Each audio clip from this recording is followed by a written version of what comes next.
तड़पाता है तू, तुझ पे दिल कुर्बान, तू ही मेरी आरज़ू, तू ही मेरी आबरू, तू ही मेरी जान। छोड़ कर तेरी ज़मीं को दूर आ पहुँचे हैं हम, छोड़ कर तेरी ज़मीं को दूर आ पहुँचे हैं हम। फिर भी है ये तमन्ना तेरे ज़र्रे की कसम, हम जहाँ पैदा हुए उस जगह ही निकलेंगे दम, तुझ पे दिल कुर्बान, तू ही मेरी आरज़ू, तू ही मेरी आबरू, तू ही मेरी जान। है मेरे प्यारे वतन, है मेरे बिछड़े चमन, तुझ पे दिल कुर्बान। Thought of the day. निडरता से डर को भी डर लगता है। The fear itself shivers from one thing, fearlessness. इस बात को एक उदाहरण से समझते हैं। यह है अरुणिमा सिन्हा। आप जानते हैं इन्होंने एक हादसे में अपना पैर खो दिया था, मगर जिस हालात में चलने में भी तकलीफ होती है, ऐसे हालात में इन्होंने देश की सबसे ऊंची चोटी पर चढ़कर देश का नाम रोशन किया। इस तरह इन्होंने निडरता से डर पर जीत हासिल की। तो बच्चों, निडर रहिए और जीतते रहिए। धन्यवाद। Good morning everyone. Today's word, आज का शब्द है वेनरेबल। आइए स्पेलिंग देखते हैं। VENERABLE,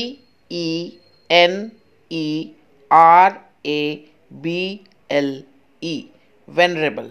वेनरेबल का अर्थ होता है रिस्पेक्टेड, जिसे हिंदी में सम्माननीय या आदरणीय भी कह सकते हैं। ये सम्मान किसी की आयु, व्यक्तित्व, स्थिति या ज्ञान किसी भी कारणवश हो सकता है। आइए वाक्य में प्रयोग देखते हैं। Surprisingly the venerable general was held in high regard not only by his troops but also by his enemies. यह आश्चर्यजनक है, आदरणीय जनरल का सम्मान न सिर्फ उनके सैनिक बल्कि विरोधी भी करते थे। Second sentence, on the box beside the driver sat a venerable old attendant. चालक के पास स्थित बॉक्स के ऊपर आदरणीय पुराने परिचर बैठ गए। आज गणतंत्र दिवस है। आप सभी को गणतंत्र दिवस की हार्दिक शुभकामनाएं। आपका दिन शुभ हो। धन्यवाद। सुप्रभात बच्चों, आज मैं लेके आई हूँ आपके लिए पहेली। चलिए देखते हैं आज की पहेली क्या है। कांटेदार खाल के भीतर रसगुल्ला है प्यारा, प्रेम से खाते सभी फलों में है ये न्यारा। सोचिए इसका उत्तर क्या हो सकता है। चलिए मैं हिंट देती हूँ। ये लाल रंग का होता है और ये गुच्छों में होता है, गुच्छों में आता है। सोचिए क्या हो सकता है। हाँ, इसका उत्तर है लीची। लीची के ऊपर जो छिलका होता है वो कांटेदार होता है, अंदर गुदा होता है तथा एक मोटी गुठली होती है। आज के लिए इतना ही। धन्यवाद। सभी को 72वें गणतंत्र दिवस की हार्दिक शुभकामनाएं। आइए डालते हैं एक नजर आज के इतिहास पर। 26 जनवरी सन 1930 में आज के दिन ब्रिटिश शासन के अंतर्गत भारत में पहली बार स्वराज दिवस मनाया गया। 26 जनवरी सन 1950 में आज ही के दिन भारत एक संप्रभु लोकतांत्रिक गणराज्य घोषित हुआ और भारत का संविधान लागू हुआ। गणतंत्र का अर्थ है जनता के लिए जनता द्वारा शासन। 26 जनवरी 1950 को हमारा देश गणतांत्रिक देश के रूप में सामने आया। इसी दिन भारत का संविधान भी लागू किया गया। तब से प्रत्येक वर्ष 26 जनवरी को पूर्ण स्वराज दिवस के रूप में मनाया जाने लगा। धन्यवाद। सवेरे का नमस्कार। आज का दिन भारत के इतिहास का बहुत खास दिन है, क्योंकि आज ही के दिन सन 1950 को विश्व का सबसे बड़ा लिखित भारतीय संविधान लागू किया गया था। आइए इसी विषय में और विस्तार से जानते हैं। सन 1929 के दिसंबर में भारतीय राष्ट्रीय कांग्रेस का अधिवेशन पंडित जवाहरलाल नेहरू की अध्यक्षता में लाहौर में हुआ, जिसमें प्रस्ताव पारित कर इस बात की घोषणा की गई, यदि अंग्रेज सरकार 26 जनवरी 1930 तक भारत को स्वायत्त उपनिवेश का पद प्रदान नहीं करेगी, उस दिन भारत को पूर्ण स्वतंत्रता के निश्चय की घोषणा की जाएगी और अपना सक्रिय आंदोलन आरंभ किया जाएगा। उसी दिन से 1947 में स्वतंत्रता प्राप्त होने तक 26 जनवरी स्वतंत्रता दिवस के रूप में मनाया जाता रहा। इसके पश्चात स्वतंत्रता प्राप्ति के वास्तविक दिन 15 अगस्त को भारत की स्वतंत्रता दिवस के रूप में स्वीकार किया गया। भारत के स्वतंत्र हो जाने के पश्चात संविधान सभा की घोषणा हुई और 26 जनवरी का महत्व बनाए रखने के लिए इसी दिन सन 1950 को संविधान निर्मात्री सभा द्वारा स्वीकृत संविधान में भारत के गणतंत्र स्वरूप को मान्यता प्रदान की गई।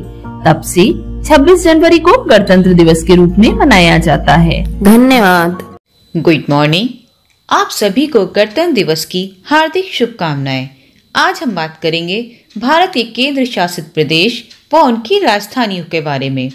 भारत में अब 29 राज्य हैं, जिनमें से अब 9 केंद्र शासित प्रदेश हैं। लक्षद्वीप, दमन और दीव, अंडमान निकोबार, दादर व नगर हवेली, चंडीगढ़, पुडुचेरी, लद्दाख, जम्मू कश्मीर और दिल्ली।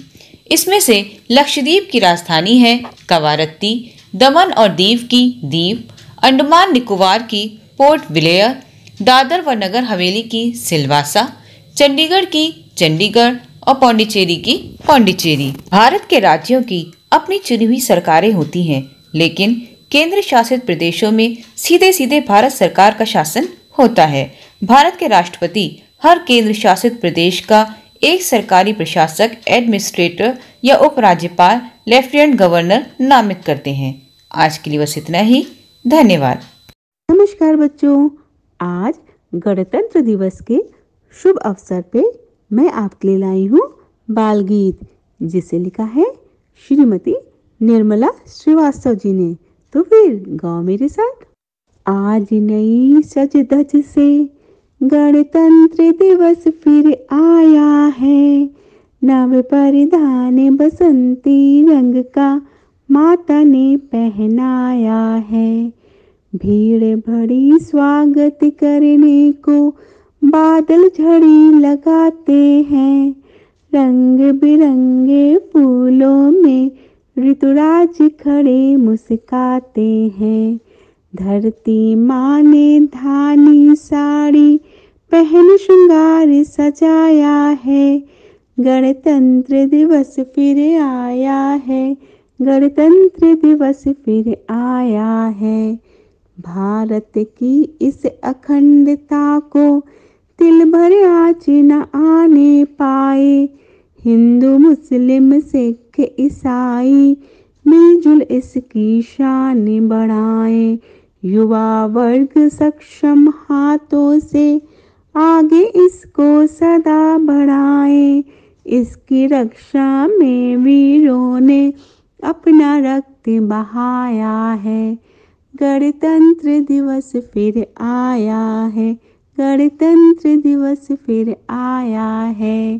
धन्यवाद। सुप्रभात। आप सबको गणतंत्र दिवस की बहुत बहुत शुभकामनाएं। बात करते हैं गणतंत्र दिवस की। जकड़न बंधन एक ऐसी कड़ी है जिससे हर कोई मुक्त होना चाहता है। जब एक परिंदे को भी पंख फैलाकर उड़ने की चाह होती है तो इंसान की आजादी तो आम बात है। आजादी को संजोए रखना इतना भी आसान नहीं है। उसके लिए अगली योजनाएं बनाना और उनको क्रियान्वित करना बहुत ही जरूरी था, जिसके लिए भारत के संविधान की रचना करना और उस संविधान में नियम, कानून और शर्तों को लागू करना बहुत आवश्यक था। एक समिति बनाई गई और उस समिति के द्वारा संविधान का निर्माण किया गया। 26 जनवरी 1950 को भारत का संविधान लागू किया गया। इस दिन को गणतंत्र दिवस के रूप में मनाया जाता है। गणतंत्र दिवस को राष्ट्रीय अवकाश घोषित किया गया। गणतंत्र दिवस भारतवासियों के लिए किसी पर्व से कम नहीं है। इसे मुख्य रूप से भारत की राजधानी अर्थात दिल्ली में मनाया जाता है। दिल्ली में भव्य रूप से सूरज की सुहानी किरणों के साथ ही परेड निकाली जाती है, जो कि राजपथ से इंडिया गेट तक जाती है। इसी के साथ इस दिन जल सेना, थल सेना व वायु सेना भी परेड में भाग लेती है और सलामी देते हुए अपने कर्तव्य दिखाती है। इसी के साथ इस दिन प्रधानमंत्री जी अमर जवान ज्योति पर पुष्पमाला अर्पित करते हैं, शहीद जवानों को श्रद्धांजलि देते हैं। राष्ट्रपति जी अपनी सुरक्षा बल तथा 14 घोड़ों से सजी बग्घी में बैठकर इंडिया गेट पर आते हैं, जहां उनका स्वागत प्रधानमंत्री जी द्वारा किया जाता है।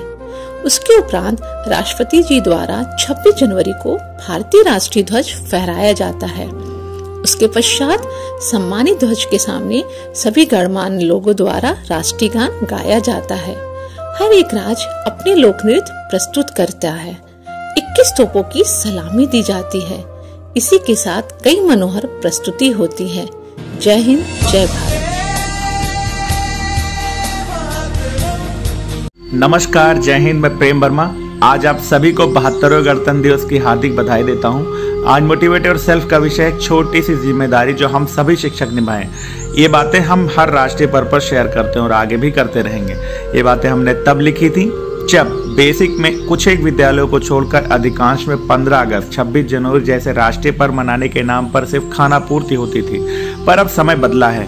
हमारे बेसिक में भी इन कार्यक्रमों को लेकर जागरूकता आई है, नई परंपरा विकसित हुई है। अधिकांश विद्यालयों में अब इन पर्वों पर भव्य आयोजन होते हम सब ने देखा है। दोस्तों, आज हम आज़ाद देश में रहते हैं, लेकिन हमारे देश को आज़ादी कैसे मिली और उसके मूल्य क्या हैं, ये हमारे छात्र तभी जान पाएंगे जब हम शिक्षक उन्हें ये बताएंगे। ये पर्व छात्रों में बचपन से ही देश प्रेम की भावना जागृत करने का कार्य करती है। अन्यथा शायद ही वर्ष में कोई दूसरा दिन आए जब देशभक्ति से ओतप्रोत गाने बजें और सारा माहौल देश प्रेम के रस में डूबा हो।